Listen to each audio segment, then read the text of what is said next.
Hello everyone and welcome to yet another video of exam success series by Edusurg, and this time we are going to focus on the practical exams. So this was a topic suggested by a lot of our subscribers.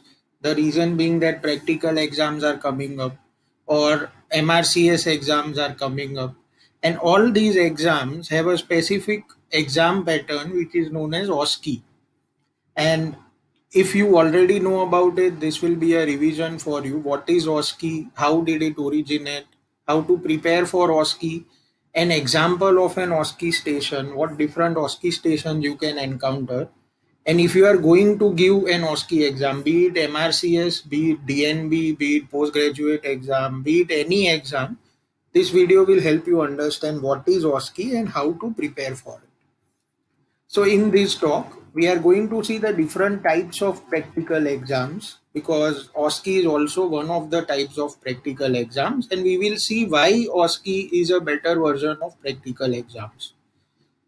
Next, and very important, is what is OSCE? Different stations and pattern of exam in OSCE. So we will see different OSCE stations. How to prepare for OSCE, some basic guidelines. I will delve into details of separate OSCE stations gradually in this exam series, and some advices that you should follow, or some advices about what you should not do on the day of OSCE. So these are the different things that we are going to discuss in this talk. So first and foremost, a very important question asked by one of my students recently was, why do we take practical exams? Why are these exams important? Be it nursing, physiotherapy, medical, dentistry, any exam pattern that you go to, you have practical exams. The simple reasons for practical exams are that they help you deal with patients, peers, and families of the patients. So, how to deal with your patients, how to deal with questions of your patients, how to answer them pragmatically, how to share your opinions in a scientific manner. So, you have gained a lot of knowledge during your undergraduate or postgraduate days. But are you actually able to apply that knowledge when you are talking with the patients, or when you are talking with your peers, or when you are discussing a case? What are the important points that you need to discuss? So these are some of the points that should be assessed in practical exams. Another very important point, and this has been my teaching during my postgraduate days as well as currently with my mentor, that you should not harm your patient. So the key aim of practical exam is to assess that you will not harm your patient. Primum non nocere is a Latin term which means first do no harm. So practical exams are a way to assess that when you manage your patients on your own. Exam is also a way to assess how you will respond to stress and how you will apply your knowledge and take calculated decisions in stress. So that is why practical exams are important. So different practical exam types that all of us have gone through or are going through. One is a long case exam where you are given a specific clinical case. For example, an inguinal hernia or an abdominal lump or asthma, COPD, right? And you are asked to take history and examination, and based on your findings, there is a viva. Or there can be a short case. Again, the timing of the case is short, but the pattern is similar. You can have history examination and then a viva based on your history and examination. Or you can have spotters such as X-ray instruments, pathology specimens, suture materials, right? Or bell ringers as they are commonly known as. This is a modified form of written exam because finally you are just going to write the answers to the spotter questions. And the newer pattern, or not relatively that newer pattern, is OSCE.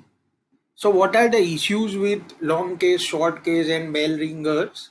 The main issue is the inconsistency, because when you take a long case and short case, the entire viva will be based on your history and your examination. So each student will have a unique experience.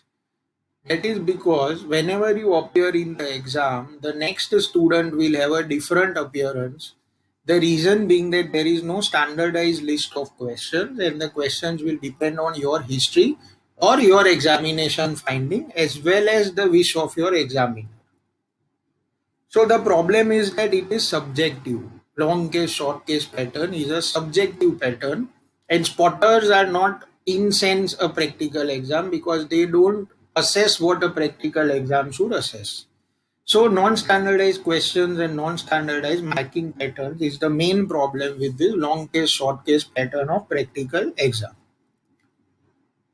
So then what is left in exam is OSCE, and this is one of the versions that actually assesses the points that I discussed in the aims of conducting a practical exam. So now let us see what is OSCE. So a lot of us believe that OSCE is new. Well, no, OSCE was prescribed as an exam form in 1979 in Scotland. So what is this OSCE? It is OSCE examination. So we will see what OSCE stands for. Very important to know that each part or each particular task of OSCE is known as a station. So I will be calling them stations from now on. And one of the key points in OSCE is that you have a specific set of instructions. So these two are very important elements of an OSCE exam. I will come to them again in detail in the upcoming slides. So first let us see what OSCE means in this OSCE examination. O is for objective. So as I told, the long case, short case format is subjective. That is, any question can be asked. In OSCE pattern, the exam is objective, which means that the questions are fixed, the scoring tool is standardized, and the questions are on focused area in each station, right? So each student will be asked the same questions. So this is not a subjective exam, this is an objective exam. The scoring pattern is standardized. That is, if you answer 5 out of 10 questions, you get a fixed mark.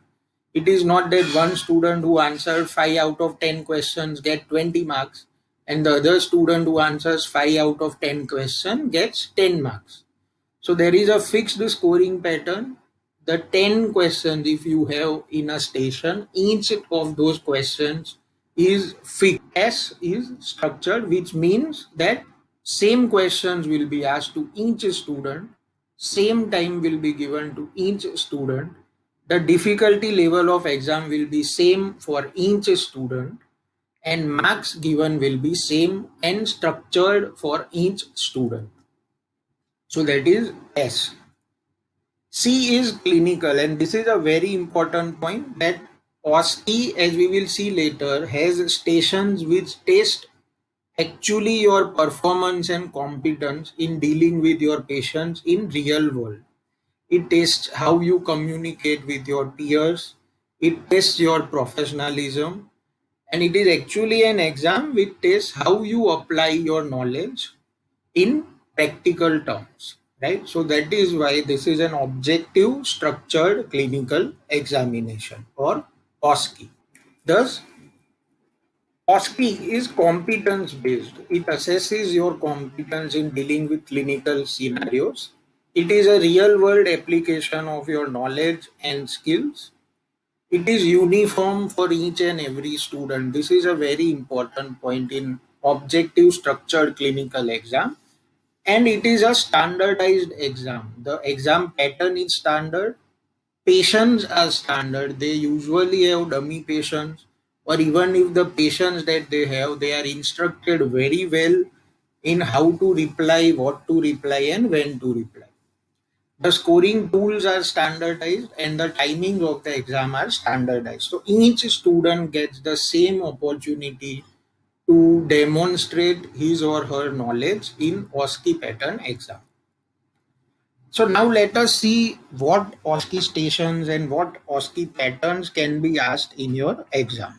I'm just going to give you a rough example of what happens when you walk into an OSCE exam hall. Right. So usually, for example, if you have 20 stations, each of these cabins are known as stations, as I have mentioned before. So if you have 20 stations, usually they will have two breaks. The boxes without numbers are the breaks. So before starting your exam and at the middle of your exam, you will have a 10 or 12 or 15-minute break based on your exam pattern. And it is only these breaks where you can use restrooms. In between the OSCE stations, you can't use restrooms. So that is a very important point. Unless it's an emergency, you have to talk to your exam coordinator and take a break. But usually the pattern is that once your OSCE station starts, say you start at number 1, then you have to continue giving your exam till the break OSCE station arrives. Once your break OSCE station arrives, you can take a break, and after that again start your rotation to finish all 20 stations. Usually they give 10 or 12 minutes for each station. So your total exam time will be 200 minutes, that is 3 hours plus 2 stations extra. So usual exam time is around 4 hours once you enter your hall, right? The rotation can be clockwise or counterclockwise or both. Some students may be taken from 1 to 10. Some students may be taken from 11 to 20. So a batch of 20 students can start the exam together, right? Now suppose this is your OSCE station 1. So when you reach your OSCE station 1, the first thing you have to read is candidate instructions, and you will get specific time to read these instructions. Usually 2 to 3 minutes are given to read the instructions. It depends on your exam pattern. Be very sure to read the instructions carefully, because these instructions will include what the station is focusing on. We will see the different types of stations. So specific scenario, task, question and answer is there or not, and what is the time of OSCE station. All these things are mentioned in the candidate instructions. If you miss a part of it, don't worry, because most OSCE stations also have a copy of candidate instructions inside the station, right?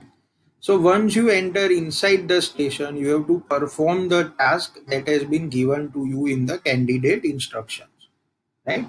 And once this task is performed and once the time for that task performance is over, if there is a question answer session, your examiner and the exam coordinator will come and take the exam, right? If that is not there, you wait there till the time is over, till the bell rings, and only then can you move to the next station. So what are the different OSCE stations? Of course, it depends on the type of exam that you are giving. But usually these stations may include 1 or 2 stations on history taking. So they will give you a patient and they will say, just take history of the patient. An examiner may observe you while you are taking the history, or you may have a simulated patient who knows what all questions will be asked. After history taking, if there is a question and answer session, the questions are fixed and standardized. Other than history taking, you may have a physical examination session like lung examination or cardiac examination or abdominal examination, right? So you will have specific instructions outside the station and you have to do only that examination.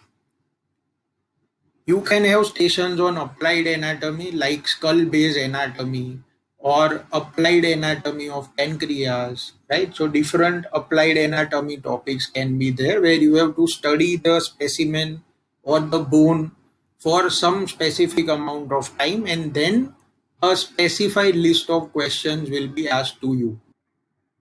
Another kind of station that you can have, especially in surgical OSCE exams like MRCS, is post-operative scenario. So you can have problem solving like a patient having tachycardia after surgery, or you can have ward rounds, a routine post-operative follow-up. And what all will you see? You will have a specified list of questions on that. Very important part of OSCE exams, be it MRCS, MRCP, MRCOG or nursing OSCE exams, is communication, because this is one of the key aspects of taking a practical exam, and this is assessed very well in OSCEs. So you may have session of telling a patient that you have cancer for the first time, or you may have communication with your peers to discuss a case like you would discuss it with your friend, or you will have communication station where you will address patients doubts. In all these sessions there are no question answers, only the way you talk to your patient, family, peers, consultants is what is assessed. Usually the other side is a simulated patient, so they know how to lead you based on your tone and your way of talking.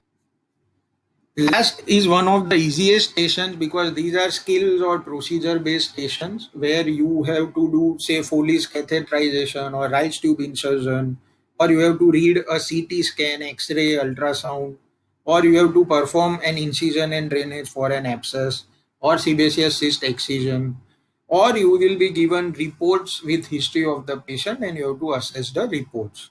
So these are the different stations. This is not a comprehensive list, but an example of what you may be asked in your OSCE. Discuss with your seniors and try to prepare a list of stations like these, because if you know the categories where you will be asked, you can prepare for the exam better, right? Now, this is one of the very commonly asked that how to prepare for OSCE. Now, this is a tricky question, and I'll try to give you two different answers to it. One is that OSCE assesses what you do daily in your residency or your MBBS or your clinical rounds or your nursing training or whatever exam that you are giving. OSCE just wants to see how you deal with the knowledge that you have gained in practical world, right? So, can you actually prepare for OSCE? The answer is yes. And how?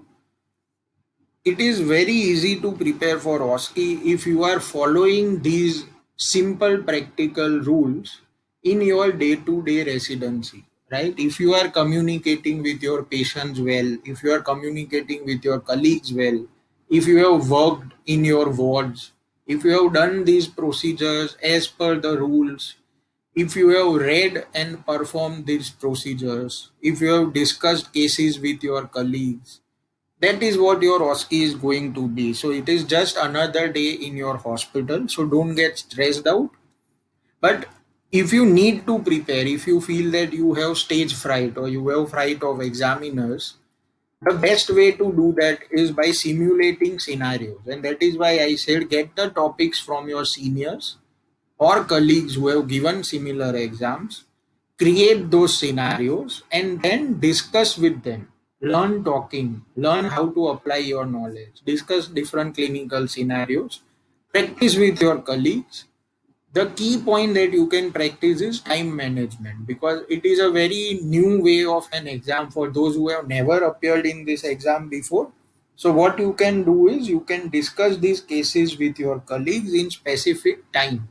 So simulating stations or simulating clinical scenarios that will be asked to you is the best way to prepare for objective structured clinical examination. So now on the day of OSCE, there are some very key points that you need to remember so as to avoid stress, right? One is you should know the location of your exam, the date and the time. And this is very important in the current scenario. I always advise my students to reach the venue a day prior, check the venue, and then on the day of exam, you are less stressed. At least you can see where the restrooms are, you can see where the canteen is, you can see the arrangements from a distance, and you can be at the venue a day prior. That may help you relieve stress. Important point on the day of exam is to read all the exam guidelines again so that you know what you are allowed to bring and what you are not allowed to bring at the venue. Most of the OSCE stations don't allow any electronic device and they may not have proper storage places. So you may keep those devices at your room itself and then come to the exam center. At the venue, you should see the signal for station change. They may have a bell, they may have a buzzer, they may have a verbal announcement. So this is very important to know. Otherwise, you will miss valuable time in one of the stations. You should check the sequence that you have. As I've already told, the usual exam duration is 3 to 4 hours with one break. It is very important to stay relaxed as well as focused, because that is how you would be in your OPD or an hospital. Stay relaxed but focused, right? Remember that it is just another day at work, and this is something that you have been doing for a long time, so don't worry. Last point is that electronics are usually not allowed on the OSCE centers, so just check it.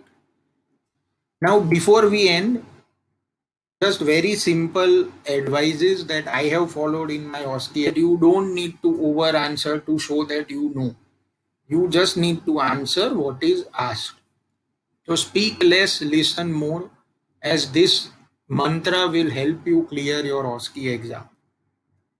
Next is never ignore candidate instructions. I am stressing on this point because many times you forget to read the instructions, you do something that is not required, or you overdo something, and this does not give you marks in OSCE.